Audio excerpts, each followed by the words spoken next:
بالحق الصلاة والسلام على سيدنا ونبينا وشفيعنا وحبيب قلوبنا وطبيب نفوسنا مولانا وسيدنا أبي القاسم محمد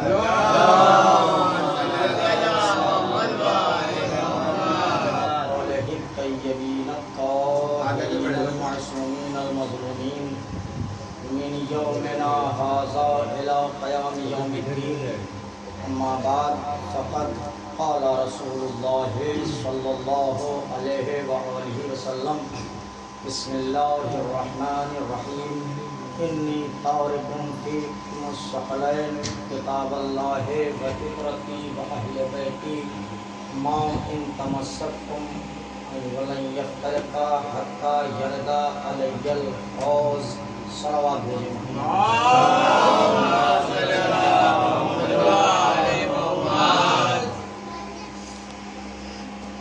عزاداران مظلوم کربلا، ماتم داران سید الشہداء، زیادہ وضاحت کی ضرورت نہیں ہے، اس لیے کیا پہلی محرم سے لے کر ابھی تک چاندرات سے مجلسوں کا سلسلہ جاری و ساری ہے. فضائل بھی سنتے چلے آ رہے ہیں اور مسائل بھی سنتے چلے آ رہے ہیں. اور جو میں نے حدیث مبارک پیغمبر اسلام آپ کی خدمت میں پیش کی ہے، یہ پیغمبر اسلام کی حیات طیبہ کی آخری لمحات کی یہ حدیث ہے. ایک صلوات بھیجیں محمد والے.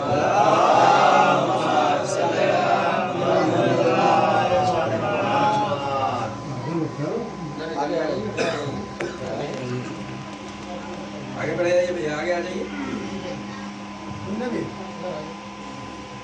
آئیے دروازے چھوڑ دیجیے، آگے جانے والے.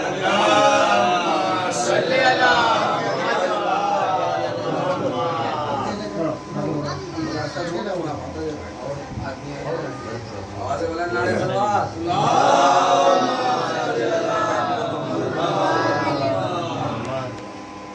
اور زیادہ مجلس کو طولانی بھی نہیں کرنا تاکہ آپ حضرات کے اذہان عالیہ کو گراں گزرے. وہاں تک بیان صحیح ہے جہاں تک اذہان متوجہ رہیں. اور آپ جانتے ہیں ہمارا مزاج یہی ہے ہمیشہ سے کہ کم وقت میں زیادہ باتیں بیان کر دیں. یہ نہیں ہے ہمارا مزاج کہ آپ کو ایک بات میں الجھا کے رکھیں وقت گزر جائے. نہیں، کم وقت میں زیادہ باتیں آپ کو بتا کے اور ربط مسائل ختم دعا. عزیزان گرامی، یہ پیغمبر اسلام کی حیات کے آخری لمحات کی حدیث ہے کہ انی تارکم، میں چھوڑ رہا ہوں.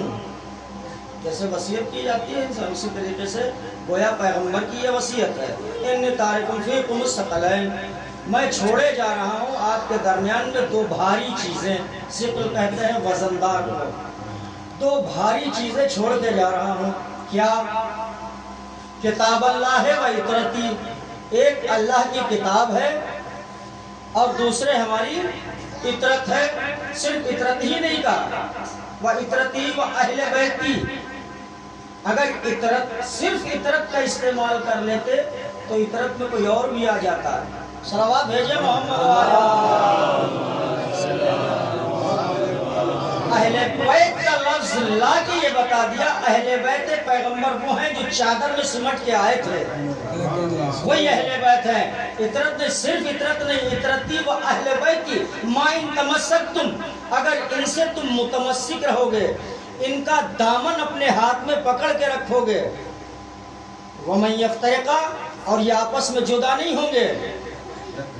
آپس میں جدا نہیں ہو سکتے. نہ قرآن اہل بیت سے جدا ہو سکتا ہے، نہ اہل بیت قرآن سے جدا ہو سکتے ہیں. حتیٰ یردا علی الحوض، یہاں تک کہ دونوں یہ حوض کوثر پھر مجھ سے ملاقات کریں گے اور ہرگز آپ گمراہ نہیں ہوں گے. اب انسان اگر گمراہی سے بچنا چاہتا ہے تو دونوں کا دامن اپنے ہاتھ میں پکڑ کے رکھنا پڑے گا، قرآن کا بھی اہل بیت کا بھی۔ قرآن قانون اسلام ہے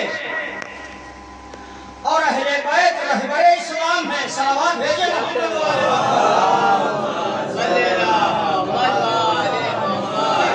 گرامی، صرف قرآن جنہوں نے پکڑا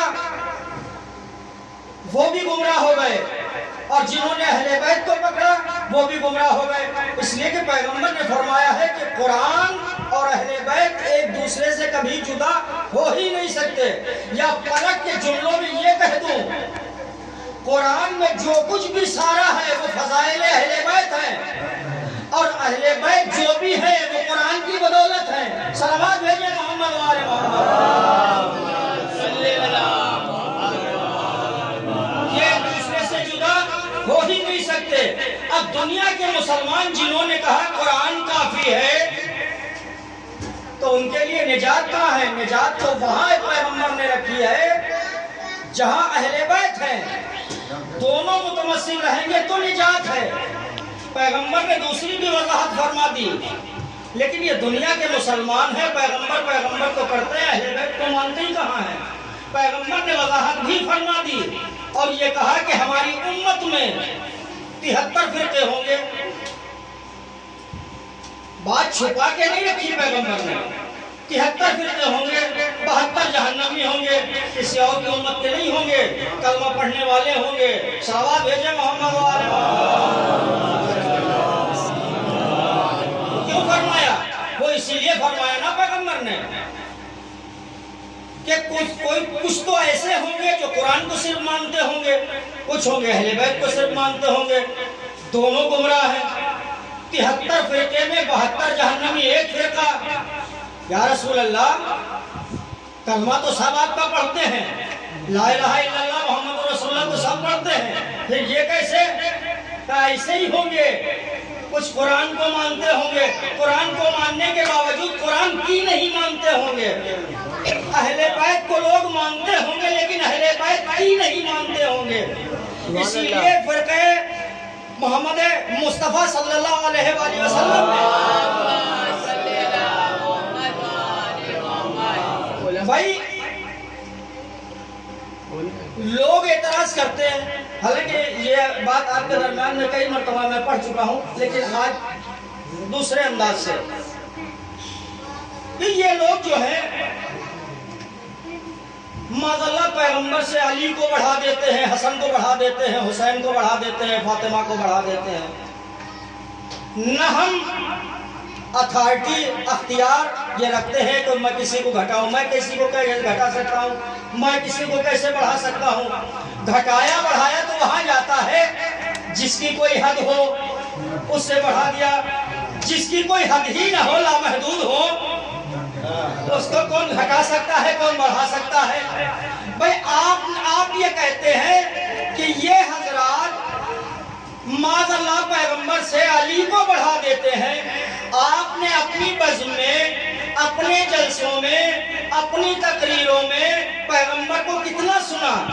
آپ نے اتنا ہی تو سنا جتنا میں نے سنا، کہ آپ کے یہاں جب جاتے ہیں تو کتنا آپ سنتے ہیں کہ پیغمبر کالی کملی والا رسول، پیغمبر زلفوں والا رسول، مدینے والا رسول، گنبد خضرا والا رسول، معراج پر روحانی جانے والا، جسمانی نہیں روحانی جانے والا رسول۔ اس سے زیادہ تو آپ نے نہیں سنا۔ اس سے زیادہ یہ سنا ہوگا کہ اس کے در پہ جبریل آتے تھے، قرآن 40 سال کے بعد نازل ہوا، بھئی یہی تو سنتے ہیں۔ علی کو بڑھا دیتے ہیں۔ صلوات بھیجے محمد و آل محمد۔ ایک اور صلوات بھیجے محمد و آل محمد۔ جب علی، آپ اپنی بزم میں علی کا تذکرہ کرتے ہیں، صرف کرم اللہ وجہو، ان کے فضائل میں، جب ہمارے یہاں پیغمبر کے فضائل آپ سنتے ہی نہیں ہیں تو آپ کو پتہ کیا چلے؟ اچھا میں تو علی کو فضائلوں میں، بھئی علی کی فضیلت تو میں کیا بیان کروں؟ علی بذات خود کچھ ہے ہی نہیں، بذات دیکھیے بہت بڑی بات میں نے کہہ دی، آپ نے یہ جملہ سروں سے گزار دیا، بہت بڑی بات میں نے کہہ دی، میں کچھ علی کو اپنے حساب سے کہتا ہی نہیں، میں تو وہ کہتا ہوں جو خدا کہتا ہے اور رسول کہتا ہے۔ سبحان اللہ، کیا کہنا ہے؟ میں نے جب دیکھا یا رسول اللہ آپ نے کیا کہا، سب سے پہلے میں تو خدا سے سوال کروں، یا اللہ تو نے علی کو کیا سمجھا؟ جب اللہ کی آواز آئی کہ علی کچھ نہیں ہے، علی نے شب ہجرت بستر رسالت پر سو کے مرضی جو ہے میری خرید لی، میری مرضی خرید لی، اپنا نفس مجھے دے دیا، اب علی کے ذات کے پاس تو کچھ ہے نہیں۔ میں نے کہا اللہ تو علی کو کیا سمجھتا ہے؟ علی نے کہا علی نہیں ہے کچھ، علی ید اللہ، علی عین اللہ، علی وجہ اللہ، علی لسان اللہ۔ صلوات بھیجے محمد و آل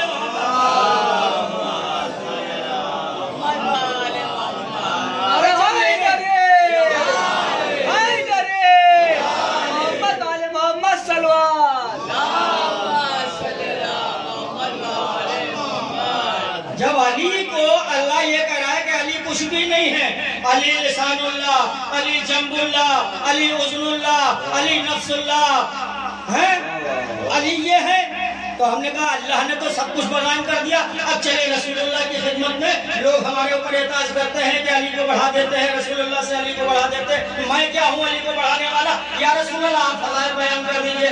کہا جب اللہ نے سارا جسم جسمانی طور پر تو اللہ نے لے لیا، اب رسول اللہ کیا کریں؟ رسول اللہ آپ کیا علی کے بارے میں کہتے ہیں؟ کہا لحم کا لحمی، دم کا دمی، حسن کا حسنی۔ صلوات بھیجے محمد۔ رسول نے کیا فرمایا کہ علی تیرا خون میرا خون، علی تیرا گوشت میرا گوشت، علی تیری سانس میری سانس۔ اب جو کچھ بچا تھا اللہ اور رسول نے لے لیا، میں کیا، میرے اوپر تو خالی الزام لگا ہے۔ صلوات بھیجئے محمد۔ جب اللہ اور رسول علی کو اتنا بڑھا دیتے، بھیا مجھ سے کیوں کہہ رہے ہو؟ جا کے رسول سے کہو اور اللہ سے کہو۔ صلوات بھیجئے محمد و آل محمد۔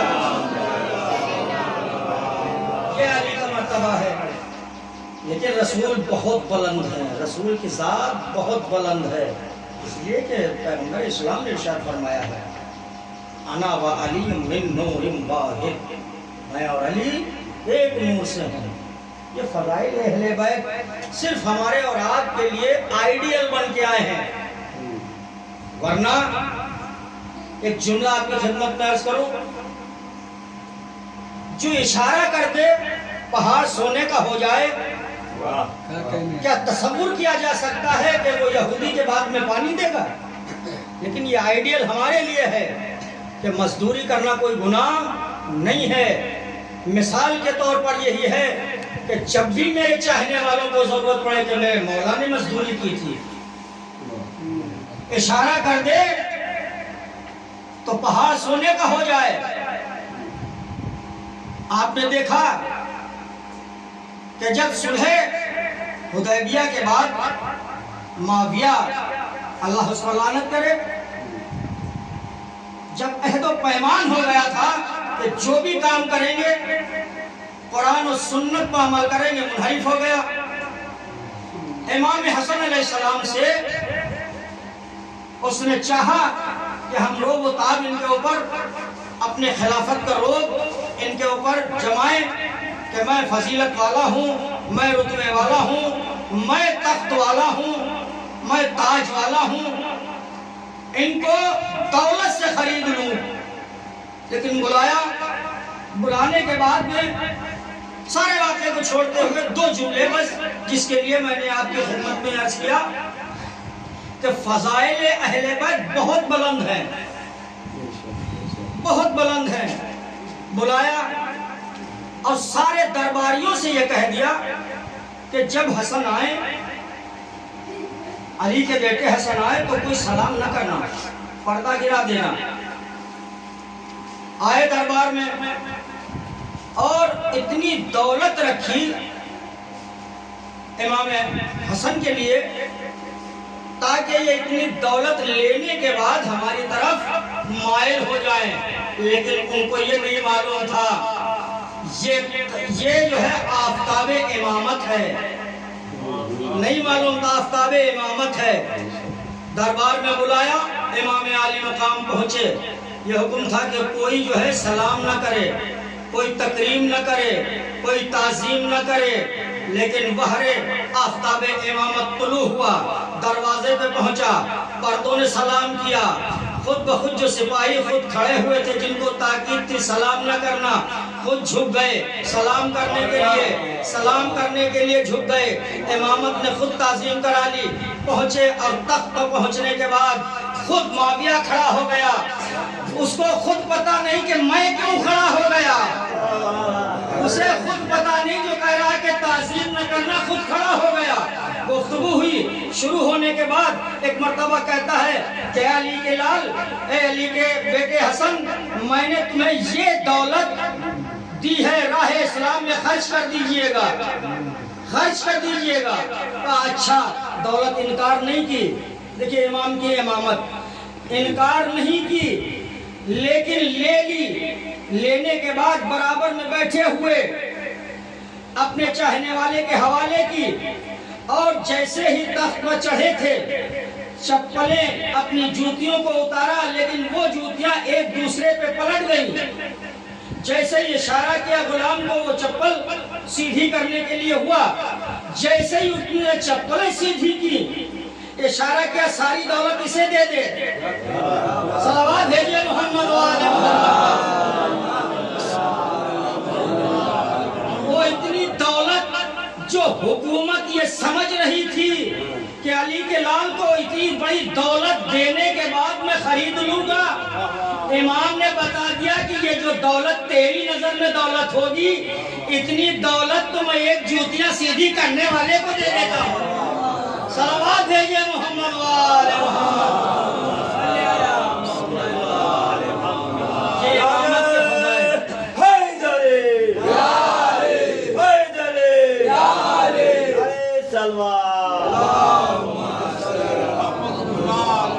یہ امامت ہے۔ دولت کو ہمیشہ ٹھوکروں میں، دولت کی ان کی بدولت دنیا میں خلق ہوئی ہے، ان کا معیار بہت بلند ہے۔ جب بات آ گئی ہے تو آپ کی خدمت میں عرض کرنے والا کچھ اور تھا، لیکن ذہن میں بات آ گئی۔ آج آپ اس بات کی تصدیق کریں گے، لوگ کہتے ہیں مسائل میں، فضائل میں جب پڑھتے ہیں کہ میرا حسین بہت غریب ہے۔ ہاں، حسین نے غریب کہا، کہ وہ جملہ بھی میں ابھی نہیں بیان کروں گا، آخر میں۔ کون کہتا ہے میرا حسین غریب ہے؟ میں تو کہتا ہوں کہ حسین غریب نہیں ہے۔ ہے کوئی دنیا میں میرے آقا و مولا جیسا جتنا امیر ہو؟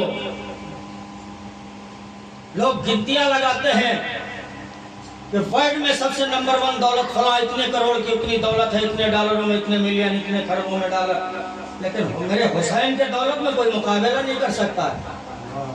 آئے دیکھے حسین کے کتنے عزا خانے ہیں، حسین کے اتنے کسی کے پاس گھر ہی نہیں ہے، دنیا کے لوگوں کے پاس کتنی دولت ہے۔ آپ ایک محرم کا اندازہ لگائیے کہ لوگ ایک ایک حسین کا عزادار کتنی دولت خرچ کرتا ہے۔ یہ ساری کی ساری دولت میرے حسین کی ہے، کوئی شمار کر سکتا ہے؟ یہ کس کی دولت ہے؟ یہ حسین کی دولت ہے۔ حسین کے پاس اتنے عزا خانے ہیں جتنے کسی ملکوں کے بادشاہوں کے پاس آج تک زمین اور گھر نہ رہے ہوں گے، نہ اتنی حسین کے اتنی کسی کے پاس فوج ہے، نہ آج دنیا میں کسی کے پاس فوج ہوگی، نہ کھانا کھلانے کی فوج ہوگی، نہ دانا پانی دینے کی، نہ پانی پلانے تک کی فوج نہ ہوگی، جتنی حسین کی فوج ہے۔ یہ حسین کے عزادار فوج حسین ہے، یہ حسین کی دولت، یہ جو لٹائی جا رہی ہے تبرک کے طور پر، اربوں ڈالر لٹائے جا رہے ہیں حسین کی دولت۔ کون کہتا ہے میرا حسین غریب ہے؟ حسین کا ایک لمحہ بھی کوئی برداشت نہیں کر سکتا، حسین کے ایک عزادار کو نہیں کوئی کھلا سکتا۔ مان لیا جائے ایک وقت ایسا آ جائے حسین اپنے سارے عزاداروں کو لے کے، سارے اپنے دیوانوں کو لے کے آ جائے تو کیا کائنات میں کسی کی ہستی ہے کہ ایک وقت کا کھانا دے سکے گی؟ نہیں